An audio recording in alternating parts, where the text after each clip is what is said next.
kulan wacan daawadayaal meel walba caalamka joogtaan ku soo dhawaada barnaamijkeena wararka isha sirdoonka ee siyaasadda qodobada aad ku daawan doontaanna waxaa kamid ah Mareykanka oo dhoolatus military ku soo bandhigay badda Shiinaha dawladda Turkiguna waxa ay u hanjabtay midowga Yurub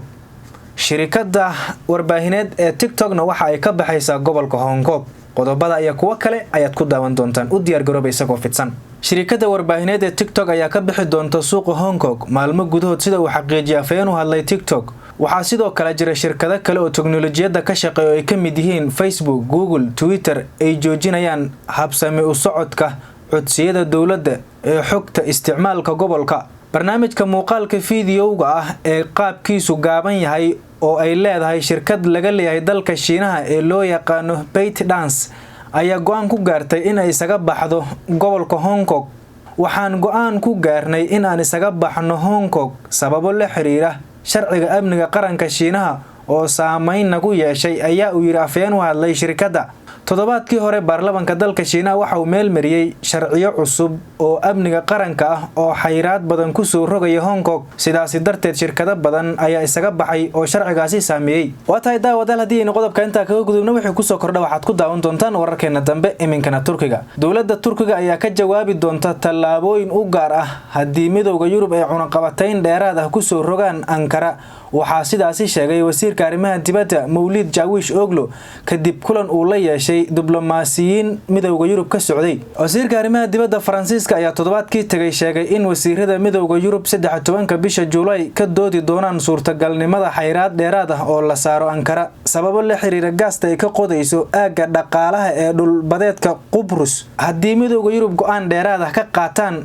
Turkigu waa in aan ka jawaabna ayaa uu Mawlid Cavusoglu oo shir jaraa'id Ankara kula qabtay madaxa siyaasadda arrimaha dibadda midowga Yurub Joseph Borrell iyada oo xiriirka ururka midowga Yurub iyo Ankara uu xumaaday ayaa midowga Yurub waxay bishii February xayiraad socdaal iyo mid hanti ku soo rogeen laba qof oo Turkish ah oo ku lug leh shidaalka ay Ankara ka qodayso aaga dhaqaalaha ee dhulbadeedka Qubrus Mawlid Cavusoglu ayaana midowga Yurub ku cambaariyay in ay ku lug darsadeen in ay ka soo baxaan ballanqaadkii ay galeen ee la xiriiray muranka Qubrus iyo heshiiskii muujinayay ee sanadkii 2016 waxa uu sheegay in Turkiga aysan ogolaan doonin in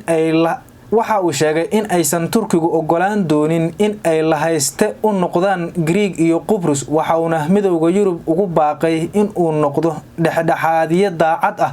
Mr. Oglu ayaana sidoo kale ugu baaqay Faransiiska in ay cudurdaar ka bixiyaan dhacdo dhex martay maraakiibta dagaalka labada dal taasi oo horseeday in Paris ay ka codsato NATO baaritaan arintan ku aadan xiriirka labada dal ee ka wada tirsan gaashaanbuurta NATO ayaa u xumaaday dagaalka Liibiya halkaasi oo Turkigu ay taageerto dawladda caalamku aqoonsan yahay ee Liibiya iyadoo Faransiisku ku eedeeyay in ay taageerto General Khalifa Haftar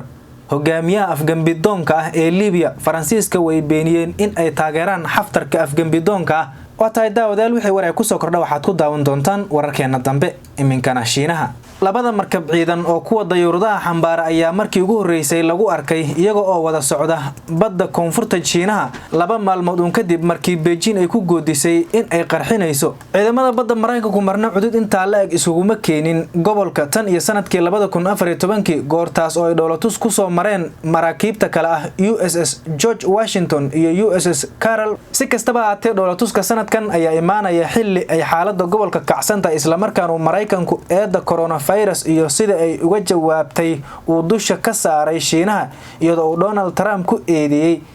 Donald Trump ku hanjabay dagaal ganacsi Mareykanka ayaa sidoo kale Beijing ku eedeeyay in ay ka faa'iideysanayso cudurka si ay u riixdo ajandayaal ay ka leedahay gobolka iyo bogcooyinka ka baxsan oo caalamiga ah